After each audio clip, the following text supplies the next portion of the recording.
So our learning targets: represent and describe categorical data using frequency and relative frequency tables. I want to talk about the two tables that you're probably going to see in class or on your exam, which is a frequency table and a relative frequency table. So they pretty much sound the same, right? Frequency table, relative frequency table. So they're very similar. The only difference is this relative part of relative frequency table. Okay, and I will explain what that means. Let's first talk about frequency table. Frequency table shows the number of individuals. Remember, individuals are who we are collecting data from, having each value. And a relative frequency table shows the proportion or percent of individuals having each value.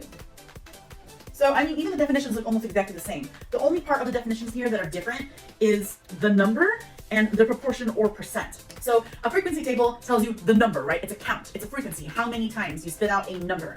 A relative frequency table shows the proportion or percent, right? Another way to think about this is like a fraction, you know, our favorite word problems and fractions.